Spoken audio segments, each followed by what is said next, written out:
I'm just keeping my options open, she announced, while swiping through dating apps at breakfast. Smart. I said, took the day off work, moved all my stuff to storage, broke the lease. She came home to an empty apartment and a text. Kept my options open. 2. Chose the option without you. Hey, viewers, before we move on to the video, please make sure to subscribe to the channel and hit the like button if you want to see more stories like this. Thanks. The morning sun sliced through the blinds, painting warm stripes across the kitchen counter.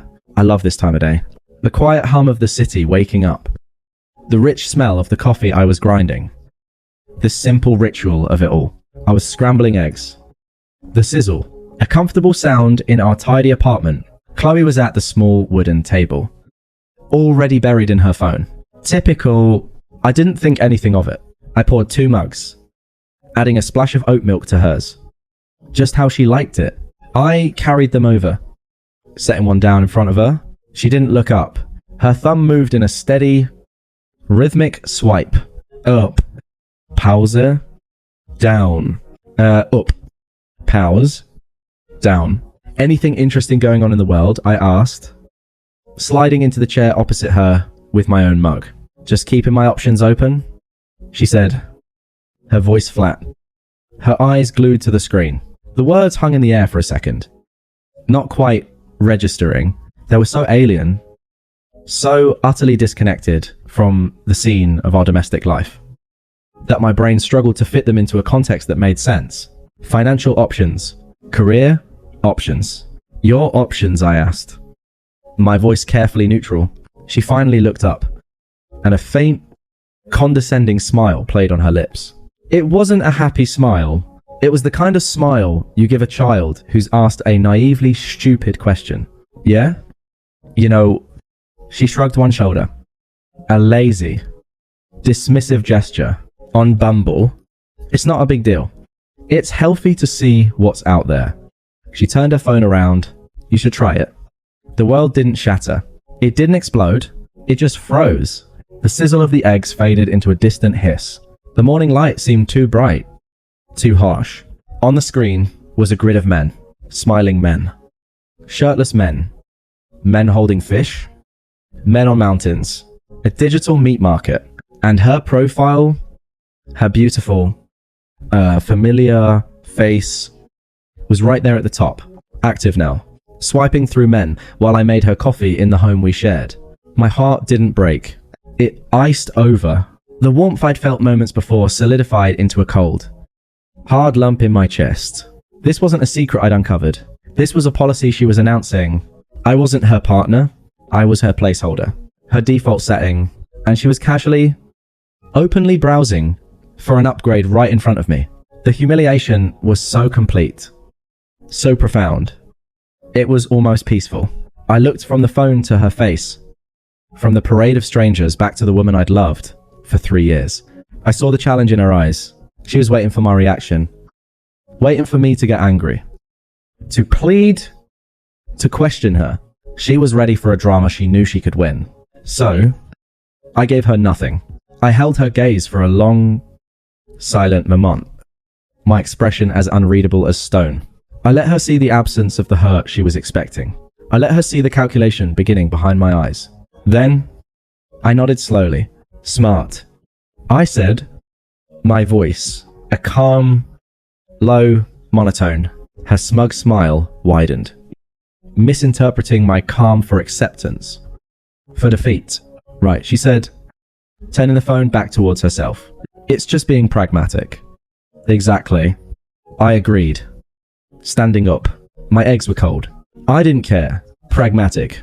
I walked to the sink and poured the uneaten food down the disposal.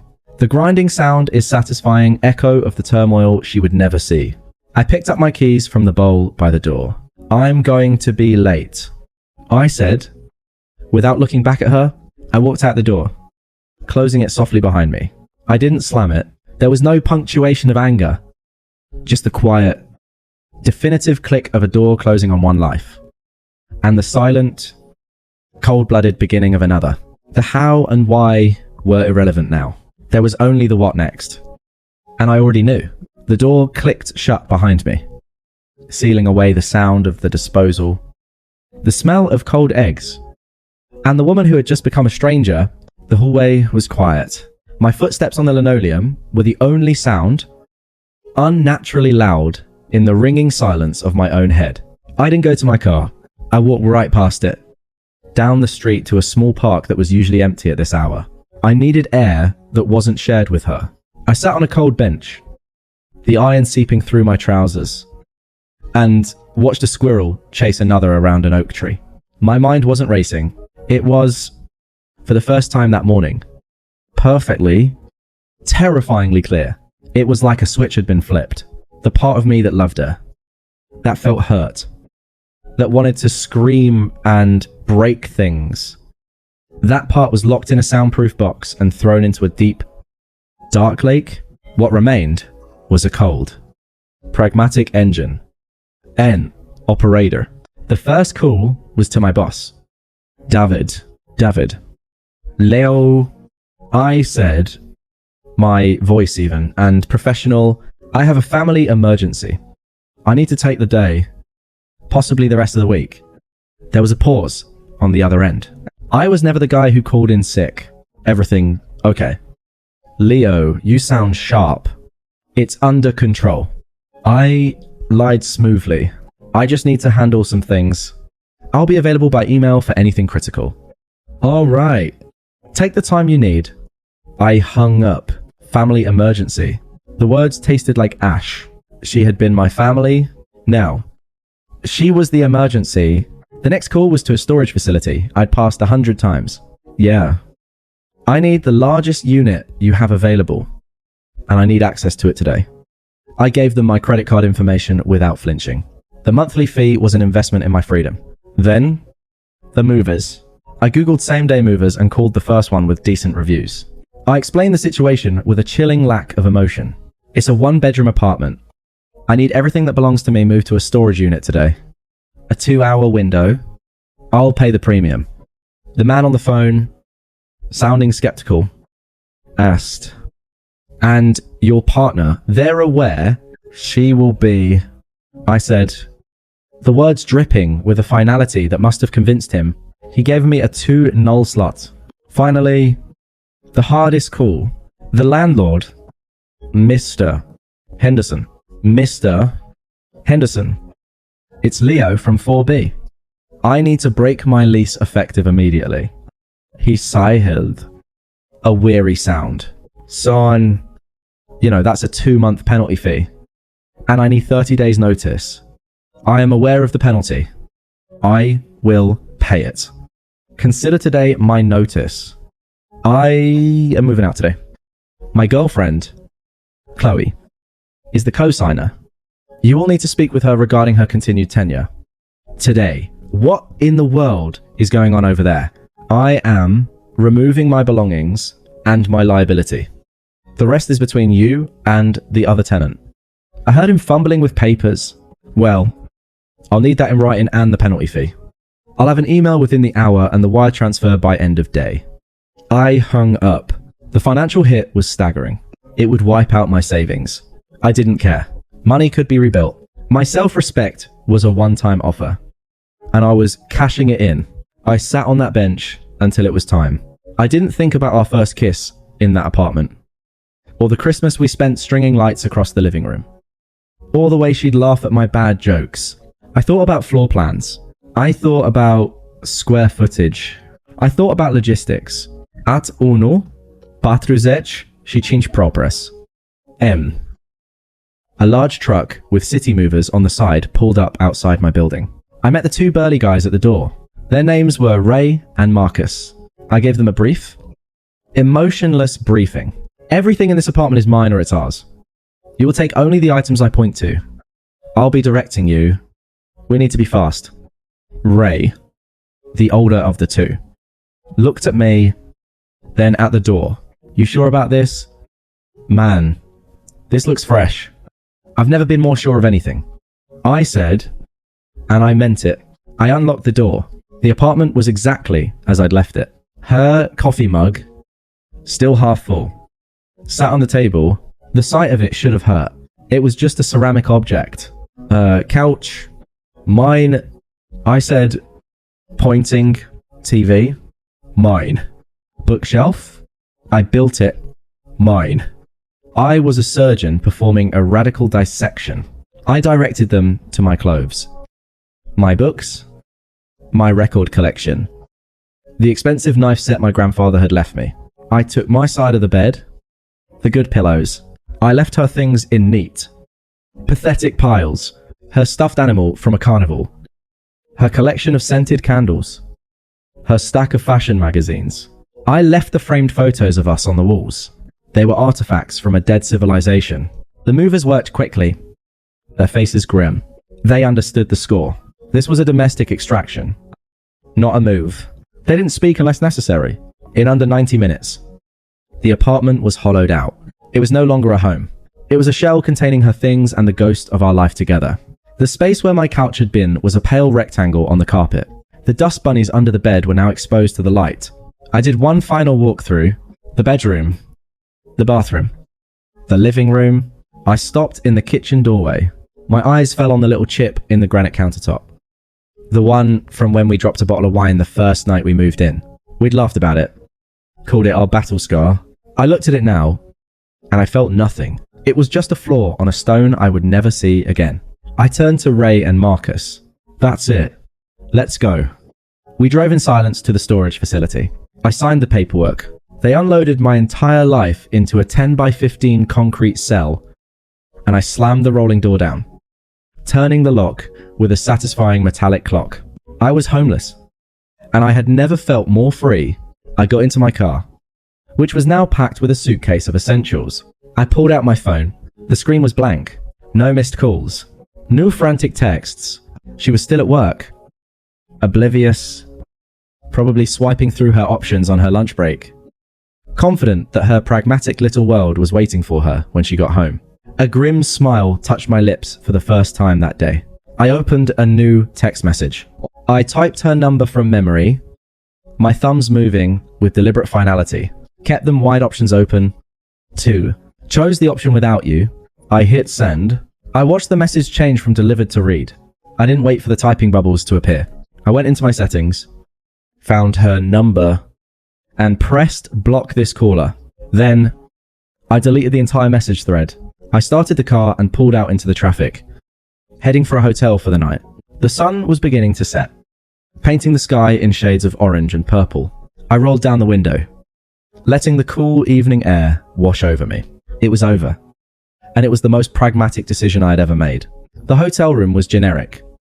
A beige box with a king-size bed and a view of the highway. It was perfect. It was anonymous. It held no history, no memories, no ghosts. I ordered a steak from room service, ate it at the small desk, and slept for 10 hours straight. The sleep of the dead, or more accurately, the sleep of the freed. The first tremor came at 8:17 the next morning. My phone buzzed on the nightstand. An unknown number. I knew who it was before I even read it. Unknown. Leo. Where's all our stuff? Are you insane? I pictured her standing in the hollowed out apartment, her voice echoing off the bare walls. The shock, the disbelief. I felt a flicker of something. Not satisfaction. Not yet. But a cold confirmation. The first domino had fallen. I deleted the message and blocked the number. I spent the day at a coffee shop with my laptop, finalizing the wire transfer for the lease penalty, and emailing the formal notice to Mr. Henderson. I was tidying up the legal and financial loose ends of my old life with the focus of a project manager closing out a failed contract. The second tremor, stronger this time, hit at 11:04 a.m. A new number, unknown. The landlord called me. You broke the lease. You can't do this. My name is on it. 2. You've ruined my credit. Answer me. The panic was setting in. The pragmatic reality of her situation was dawning. Half the rent. A lease she couldn't afford on her own. A financial black mark. Her options hadn't included this. I deleted it. Locked. By the evening, the tone shifted. The anger was burning out, replaced by a desperate wheedling plea. Another number. Unknown. Leo. Please. I'm sorry. It was a joke. It didn't mean anything. You've completely overreacted. We need to talk about this like adults. A joke. The word was so pathetic, it was almost funny. She had shown me the knife, pressed it against my throat, and now she was claiming she was just kidding about the sharpness. I didn't respond. My silence was my answer. It was the only answer she was going to get. The karma wasn't just in her texts. It began to trickle in through the fractured pipeline of mutual friends. Mike, the one who'd sent me the original screenshot, texted me a few days later. Mike, dude, Chloe is telling everyone you had a psychotic break, that you emptied the apartment and ghosted her out of nowhere. She's playing the ultimate victim. I typed back a simple reply. Me. She was on Bumble swiping through guys at our breakfast table, told me she was keeping her options open. I simply agreed with her strategy. I attached the screenshot he'd sent me, the original sin. The response was almost immediate. Mike. Oh. Yeah. That changes the narrative.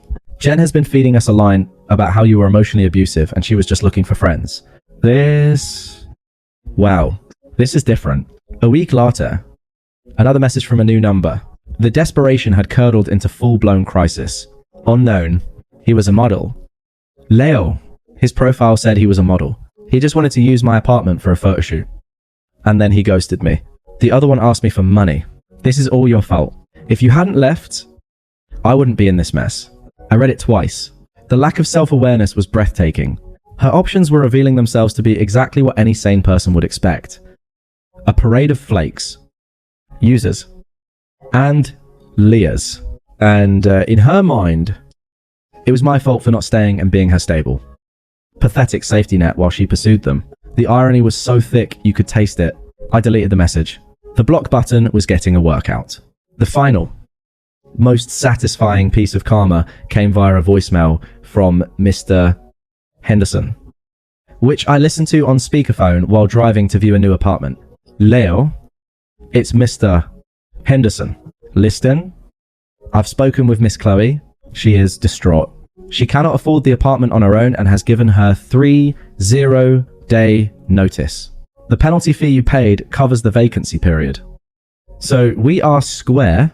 I must say, son, it's a shame. You were a good tenant. She, on the other hand, has been rather difficult. She accused me of conspiring with you. Unpleasant business. Anyway, best of luck to you. I smiled. A real, genuine smile. It was over. The lease was broken. The last legal tether was severed. She was being evicted from the life she'd taken for granted. And her true colours. The unpleasantness, the blame shifting, were being revealed to everyone. Even the landlord. She was alone. Her options had evaporated. Her home was gone. Her reputation among anyone who mattered was in tatters. She was adrift. And I was the one who had calmly, methodically, sawed through the rope she thought was tying her down, but was actually the only thing keeping her from drowning. I pulled up to the new apartment building. It was taller, newer, with a sleek lobby and a view of the river. It was an upgrade in every single way. I didn't reply to Mr. Henderson. I just deleted the voicemail. There was nothing left to say. The unraveling was complete. 6 months is a long time when you're building a new life from the ground up. It's enough time to find a new apartment. One with a view of the river that didn't hold a single memory of her. It's enough time to get that promotion to senior project manager. The one she'd mocked as the pinnacle of mediocrity. The silence she'd left behind had become my greatest productivity tool. Most importantly, it was enough time to meet Sophia. We'd met at a tech conference. She was a UX designer. Sharp.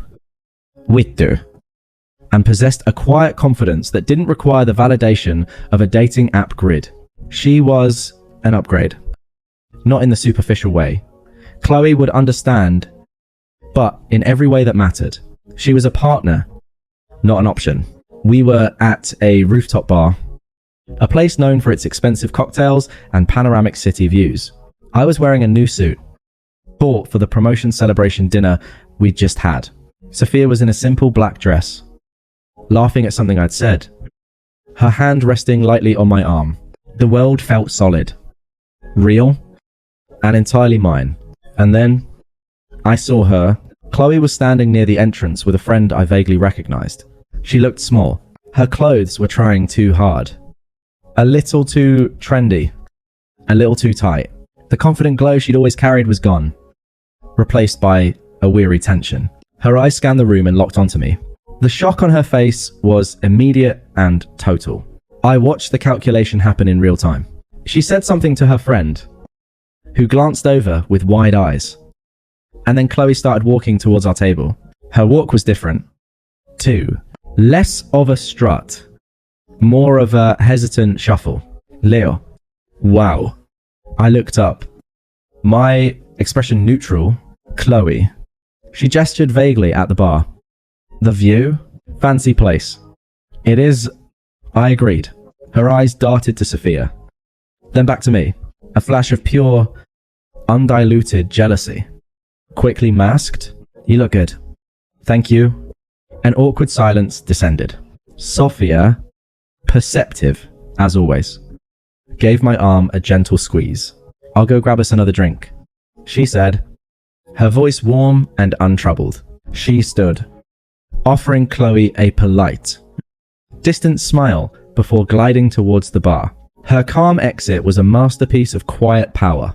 The moment she was out of earshot, Chloe's posture crumpled. Leo, please, can we talk for just a minute? In private, her voice was a strained whisper. There's no need for privacy.